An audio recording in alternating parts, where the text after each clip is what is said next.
Pessoal, estamos de volta após breve intervalo e vamos aí para o nosso quinto e último bloco, 2h30 de noções introdutórias de processo penal. Falávamos sobre o nemo, teneto, se detegere e paramos exatamente onde? Nos desdobramentos. Primeiro, direito ao silêncio no júri, inexigibilidade da verdade por parte do acusado, já que não há o crime de perjúrio. Próximo desdobramento, e é de onde retomamos, está aí na tela para vocês, o direito de não praticar qualquer comportamento ativo que possa incriminá-lo. Senhores, cuidado com isso e cuidado porque a doutrina nesse ponto, ela vai separar as várias condutas que podem ser exigidas na hora da produção de determinada prova. E aí, grosso modo, o que vão fazer é o seguinte, quando se tratar de um comportamento ativo, o que você vai entender? Você vai entender que, nesse caso, o indivíduo está protegido pelo nemo tenetur. Então, você tem que separar os vários meios de prova, os vários meios de obtenção de prova e dizer para mim se tal meio de prova demanda um comportamento ativo ou não. Ou seja, será que exige um fazer por parte do investigado? Se ele tiver que fazer alguma coisa, ele está protegido. Legal? Vamos pensar em alguns exemplos. Vamos lá. Primeiro, padrões de voz. O padrão de voz, Charles, ele é muito importante hoje. Por quê? Porque ele é usado, às vezes, em perícias de interceptação telefônica. Às vezes, seu telefone é grampeado, Charles, e eu consigo obter muita coisa, mas você nega que aquela voz seria sua. Aí eu posso fazer uma perícia, que é chamada de espectrograma da voz. E aí eu preciso do seu padrão vocal para comparar. Legal? Não é obrigatório, os tribunais entendem, mas geralmente a defesa adora pedir isso. Você é obrigado a fornecer o seu padrão vocal para um exame? Não. Porque isso demanda do investigado um comportamento que ativo. Eu vou ter que fazer algo. Isso eu não sou obrigado. Legal? Aí você fala, Renato, mas e se o indivíduo não quiser fornecer seu padrão? Primeiro, esse espectrograma não é uma prova obrigatória. Segundo, você pode mandar um ofício lá para o G7 jurídico e pedir para mandar uma aula do professor Renato. Quer dizer, no meu caso, dando o meu exemplo, né? Eu estou sendo investigado, eu falo, não vou fornecer meu padrão, não. Manda um ofício para cá, pede uma mídia, porque você vai ter acesso ao meu padrão vocal. Legal? Quer ver um outro exemplo, senhores? Padrão, exame grafotécnico. É a mesma coisa. Crimes de falsidade é muito comum. Eu quero saber quem falsificou aquele documento. Exame grafotécnico. Não sou obrigado a fornecer material do meu punho subscritor para um exame grafotécnico. Renato, mas se o cara negar, pode, está protegido pelo nemo teneto. O que eu faço? Sei lá, mando um ofício para a faculdade onde ele estudou. Às vezes pode ter lá algum material do punho subscritor para fazer um exame de comparação. Maravilha? Quer ver um outro exemplo bem interessante, que é pouco trabalhado aí nos manuais? Exemplo bem interessante, Charles, é o exame do bafômetro. Quando fala em bafômetro, todo mundo presta atenção, né?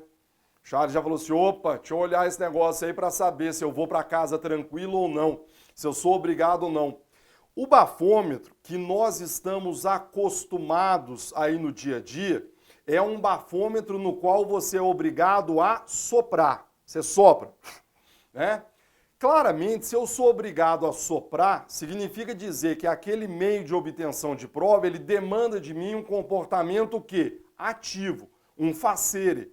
Por isso eu estou protegido. Eu não sou obrigado a soprar o bafômetro. Só que hoje, Charles, o bafômetro, você tem um bafômetro ativo, que é esse que geralmente o aluno conhece, e você tem um bafômetro ou etilômetro, se você preferir, passivo. Já viu ele por aí? Não? O etilômetro passivo, ou bafômetro passivo, ele na verdade, você não é obrigado a soprar. É como se fosse um objeto que eles colocam próximo a você e, através da sua respiração, consegue captar se há ali alguma concentração de álcool. É óbvio que não tem, eu não sou perito, né? Ele não tem a mesma precisão que o bafômetro ativo, mas ele consegue identificar se há algum álcool ali. Eu costumo até brincar, eu nunca passei por esse constrangimento, né? Mas eu costumo brincar que o etilômetro passivo é igual quando a gente chega atrasado no churrasco. Já chegou atrasado no churrasco? É o etilômetro passivo. Você chega sóbrio, churrasco começou meio-dia, só que você tinha aula, gravação, você chegou 8 horas da noite, o churrasco começou meio-dia, você é um etilômetro passivo. Você chega no primeiro cara, o cara, ei, Charles! Né? Vem aquele você fala assim, nossa, esse aí tomou cerveja, tomou pinga e tomou vodka. É um etilômetro passivo. Perceba que nesse caso não demanda nenhum facere por parte do indivíduo, por isso que você pode sujeitar a ele sem que haja qualquer violação ao nemo-teneto. Legal? Colegas, vamos lá. Princípio aí, então, pode colocar na tela pra gente, Charles. Direito de não praticar qualquer comportamento ativo. Eu fui muito claro quanto a isso. Por outro lado, passivo. Quando se tratar de um meio de prova que demande um comportamento passivo, ou seja, você vai se sujeitar, você vai tolerar a produção daquela prova, saiba que nesse caso você não está protegido pelo princípio do nemo tenetus si detegere. Então, pessoal, por isso que quando a gente for analisar um meio de prova, um meio de obtenção de prova, você tem que olhar para ele e verificar. O cara tem que fazer alguma coisa, está protegido. O cara vai tolerar, não está protegido. Alguns exemplos podem ser citados, está aqui na tela para vocês. O melhor exemplo é o reconhecimento de pessoas e coisas. O reconhecimento de pessoas e coisas é um meio de prova que demanda um comportamento passivo. Eu não sou obrigado a fazer nada. Na verdade, eu sou colocado ao lado de pessoas semelhantes e uma vítima, uma testemunha irá fazer o reconhecimento. Como não se demanda nenhum comportamento ativo, você não está protegido pelo nemo teneto, poderá então ser submetido ao reconhecimento mesmo contra a sua vontade. Maravilha? Colegas, para concluir esse desdobramento, trago aqui para vocês jurisprudência do Supremo. Está aí na tela, confiram comigo. Habeas corpus 83096, dizendo exatamente o quê? Está aí na tela, vamos lá? O privilégio contra a autoincriminação, leia-se nemo tenetur, garantia constitucional, permite ao paciente o exercício de direito ao silêncio, não estando, por essa razão, obrigado a fornecer seus padrões vocais necessários para subsidiar prova pericial que ele entenda ser desfavorável. Ordem deferida em parte apenas para, confirmando a medida liminar, assegurar ao paciente o exercício do direito ao silêncio, do qual deverá ser formalmente advertido e documentado pela autoridade designada para a realização da perícia. Então, aí demonstrando que padrões vocais demanda comportamento ativo, por isso você está protegido pelo princípio do nemo tenetur. Maravilha? Para a gente poder concluir os desdobramentos do nemo tenetur, senhores, o último está aí na tela para vocês. O direito de não praticar, de não permitir a prática de prova invasiva. Aqui, o que você é obrigado a fazer comigo é o seguinte: você tem que saber, tá aí na tela, o que é uma prova invasiva. E aí você tem que saber que essas provas invasivas estão protegidas pelo nemo tenetur. Então, na verdade, para explicar esse ponto, Charles, eu tenho que explicar para o aluno, primeiro, o que é uma prova invasiva e o que é uma prova não invasiva. Porque a prova invasiva está protegida pelo nemo tenetur. A prova não invasiva não está protegida pelo nemo tenetur. Prova invasiva. O que é uma prova invasiva? O nome já diz tudo, né? Você fala assim, essa pessoa é uma pessoa muito invasiva, né? A pessoa que invade a sua intimidade, a sua vida privada. Prova é a mesma coisa. O que é uma prova invasiva? Prova invasiva, Charles, é uma prova que implica na penetração do organismo humano e na extração de uma parte dele. Então, se você quiser anotar exemplos de provas invasivas, coleta de sangue, coleta de fios de cabelo, eu arranco o fio de cabelo, extração de parte do corpo para um exame de DNA, tudo isso é prova invasiva. E tudo isso está protegido pelo princípio do nemo tenetur si detegere. Então eu não sou obrigado a extrair sangue para um exame de DNA. Eu não sou obrigado a soprar um bafômetro, fornecendo minhas células para comprovação de álcool. Não, está protegido. Renato, mas e a prova não invasiva? Está aqui na tela para vocês. O que é uma prova não invasiva? Como o próprio nome já diz, a prova não invasiva, ela é uma inspeção, ela é uma verificação corporal, ou seja, é uma prova em que não há penetração no organismo humano. Quer dizer, eu posso até coletar algo ligado a você, ligado ao seu organismo humano, mas sem necessariamente haver algum tipo de penetração. Quer ver um exemplo interessante? Até para a gente discutir, quer ver? Ó? Fios de cabelo. Fios de cabelo. Charles, é uma prova invasiva ou é uma prova não invasiva? E aí? Depende de como você vai coletar o fio de cabelo, né? Quer dizer, a ideia é muito simples, né? Se você amarra uma pessoa e eu arranco o cabelo daquela pessoa, claramente é uma prova invasiva. Seria a mesma coisa que extrair sangue dela. Agora, os fios de cabelo podem ter sido o quê? Descartados. Aliás, isso é muito comum. Às vezes a pessoa vai pentear o cabelo, às vezes você vai num cabeleireiro, num salão de beleza, corta o seu cabelo. O aluno precisa entender o seguinte, a partir do momento em que parte do seu organismo humano foi descartado, voluntária ou involuntariamente, aquilo pode ser apreendido. Aliás, o melhor exemplo, já foi cobrado em vários concursos, é o exemplo de quem? É o exemplo aqui, deixa eu ver se eu trouxe para você, segura comigo aqui, é o exemplo do quê? Da Glória Trevi. Pode colocar na tela aí pra gente? Eu trouxe aqui para vocês o exemplo, pessoal, da Glória Trevi. No livro eu coloco GT porque eu me abstenho de citar nomes de pessoas, a gente coloca só as iniciais. A Glória Trevi, lembra do caso dela, Charles? Ela ficou conhecida como Glória Trepi. Ela é uma cantora, se não me engano, mexicana, e ela estava presa na carceragem da Polícia Federal de Brasília e apareceu grávida. E aí, quando ela apareceu grávida, ela disse que teria sido estuprada por agentes da Polícia Federal. E aí foi um bafafá danado, né? O que acontece? A criança nasceu em território nacional e nasceu a criança.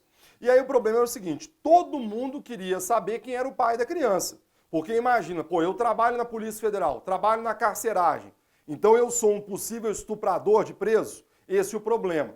O caso foi parar no Supremo Tribunal Federal porque ela, a Glória Trevi, se recusava a fazer o exame de DNA. Mas o Supremo entendeu ser possível a coleta da placenta. Por quê? Placenta tem filhos, Charles? Não. Vai ter seu filho aí, né? E aí você vai ver o seguinte, eu lembro do nascimento da minha primeira filha. Tenho dois, um casal. A minha filha, querida Lala, nasceu. A placenta, eu assisti o parto, não sei se você já viu isso, e médico é um negócio assim horroroso. Nasce a filha, você pega o seu filho, aquela coisa maravilhosa, agradece a Deus. E aí depois o médico, Charles, ele tira a placenta. Aí ele virou para mim, pegou a placenta e falou assim, você quer pegar na placenta? Eu virei para ele, na hora eu não falei nada, eu falei assim, doutor, eu quero pegar meu filho, doutor, a placenta, o que o senhor faz com isso? Joga no lixo. E é o que acontece. A placenta geralmente ela é descartada durante o parto. Caso da Glória Trevi foi isso. O Supremo Tribunal Federal entendeu o seguinte, Charles, ora, a placenta seria descartada. Se ela vai ser descartada, não há nenhum óbice à sua coleta para fins de realização de exame de DNA. O julgado, aliás, Charles, eu tive o cuidado de trazer para o nosso aluno e colocar aí no material de vocês. Está aí na tela o julgado, que é uma reclamação numa questão de ordem de número 2040, e o que o Supremo Tribunal Federal entendeu?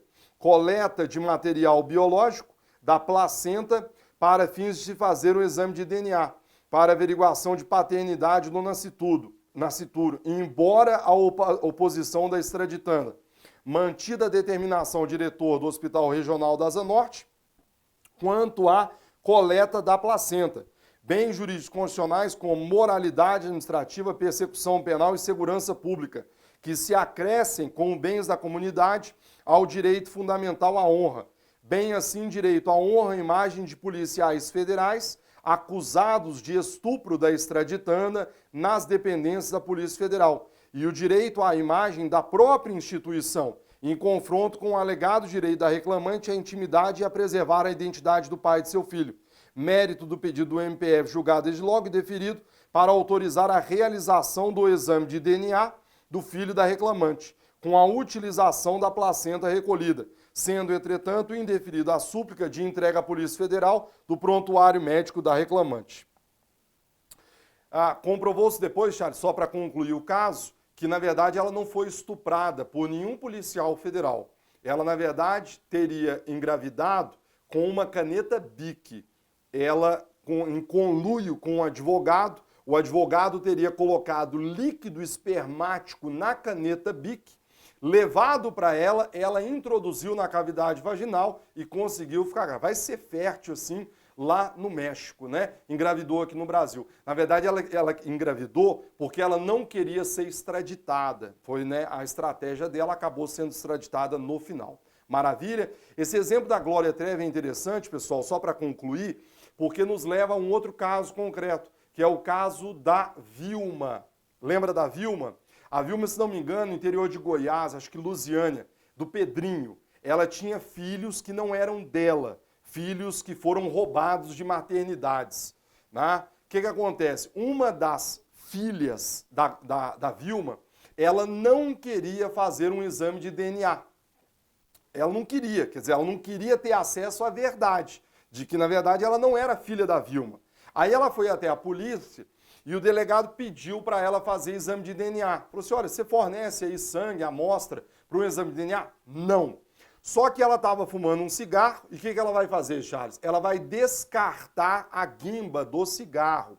A guimba foi apreendida e foi periciada e comprovou-se que ela não seria filha da Vilma. Renato, violação ao direito à intimidade. Não, meus amigos, com devido respeito, não. Por que não?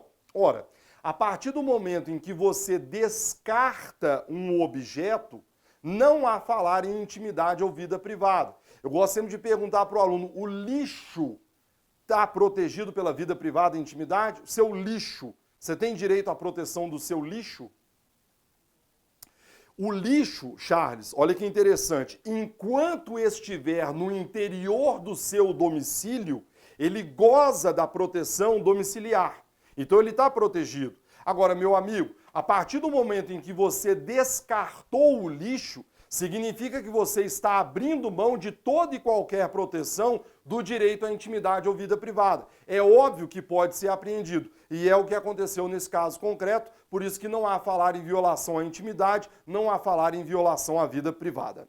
Maravilha? Então, pessoal, quando falarmos em provas, saiba que você tem que separar o que é uma prova invasiva do que não é uma prova não invasiva. É o que nós fizemos aqui. A prova invasiva, coloca na tela pra gente, está protegida pelo Nemo Teneto. A prova não invasiva, não.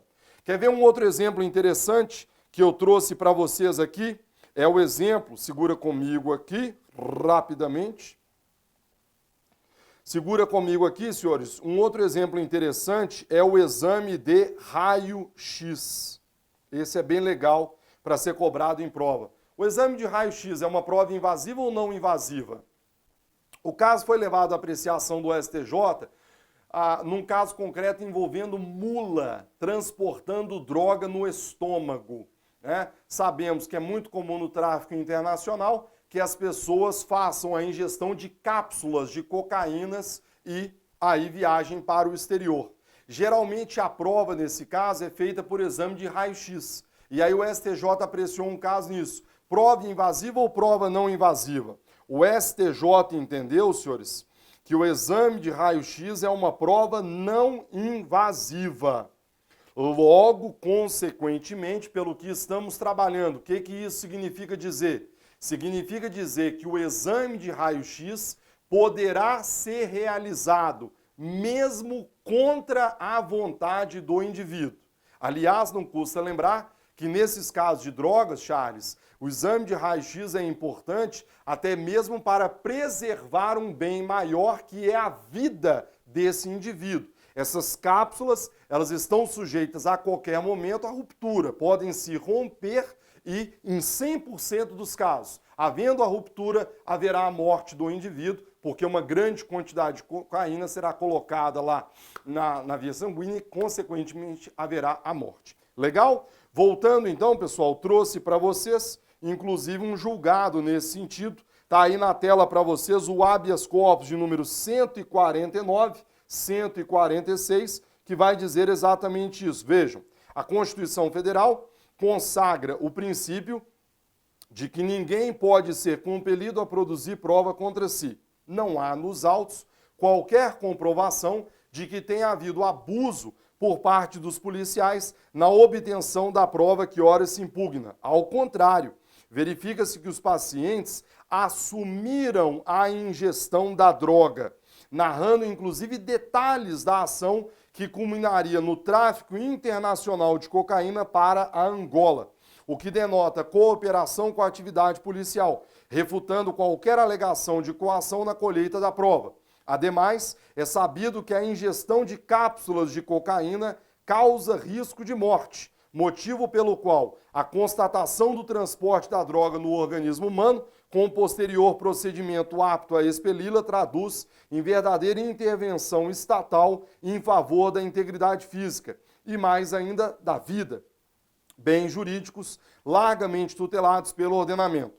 Mesmo não fossem realizadas as radiografias abdominais, o próprio organismo, se o pior não ocorresse, expeliria naturalmente as cápsulas ingeridas, de forma a permitir a comprovação da ocorrência do tráfico de drogas. Ordem denegada. Então o STJ concluindo que claramente é uma prova não invasiva, pode ser realizada contra a vontade do indivíduo e, ainda que assim não fosse, como se trata de uma prova que deve ser produzida para preservar a vida do indivíduo, à luz do princípio da proporcionalidade, ela pode e deve ser determinada. Legal? Colegas, fechamos então nesse ponto os desdobramentos do princípio do nemo teneto. Veja a amplitude deles, né? Direito ao silêncio, inexigibilidade de dizer a verdade, direito de não praticar um comportamento ativo e direito de não permitir a prática de provas invasivas. A gente fecha o princípio do nemo teneto tratando do quê? Tratando da aplicação desse princípio e a prática de outros ilícitos. Opa, apertei errado aqui, vamos lá. Na verdade aqui, colegas, o que quero raciocinar com vocês é o seguinte, só molhar a garganta aqui.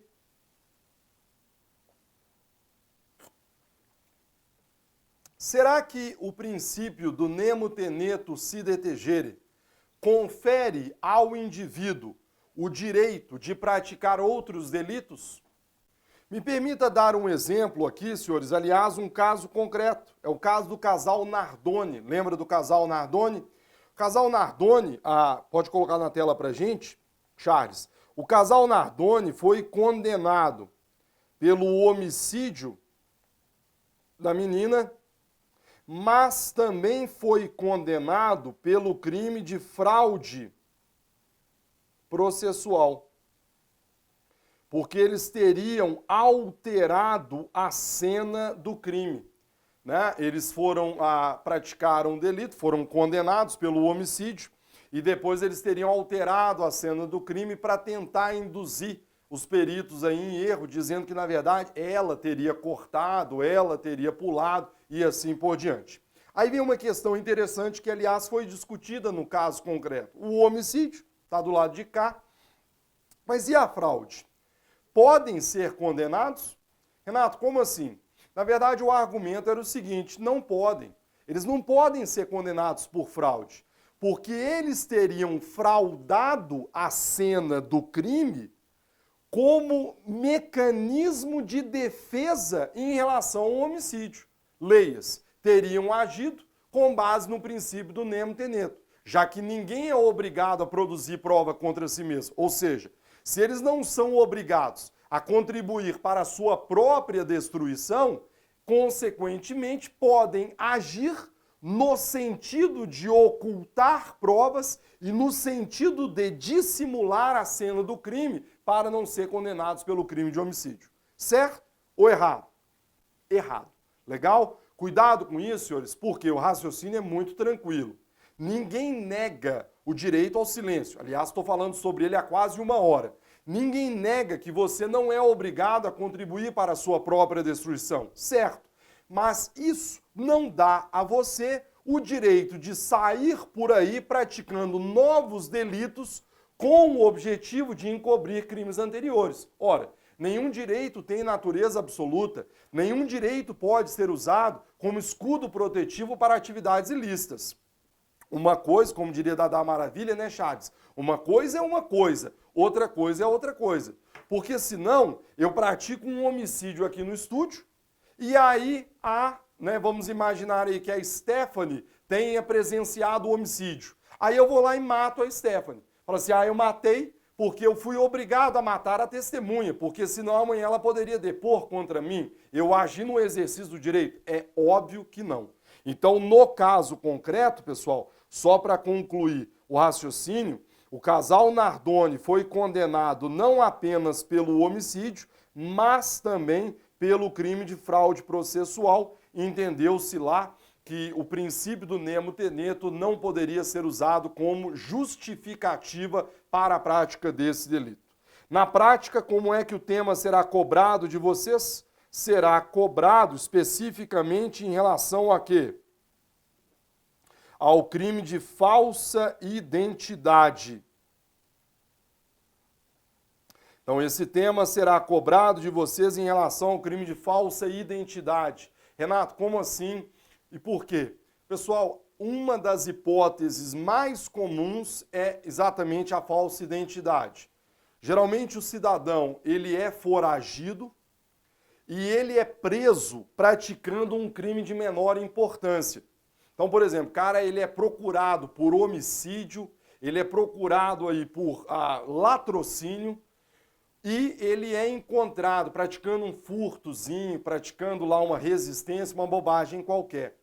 Só que na hora de se identificar, ele sabe que há mandados de prisão contra si. E aí ele vai apresentar uma falsa identidade, exatamente para não ser preso. O que acontece? Pode ou não invocar o direito ao silêncio? Não pode. Cuidado com isso. O STJ, por isso que jurisprudência tem que ser bem atualizada. O STJ tem julgados mais antigos dizendo que isso está protegido pelo direito ao silêncio. Só que essa orientação hoje ela está ultrapassada. O Supremo já disse o contrário e o próprio STJ foi obrigado a rever sua jurisprudência. O STJ concluindo que nós acabamos de dizer, nenhum direito é absoluto e nenhum direito pode ser usado como escudo protetivo para atividades ilícitas. Por consequência, se o indivíduo se identificar falsamente, vai responder normalmente por esse delito, sem que possa dizer que teria agido acobertado pelo nemo teneto si DTG.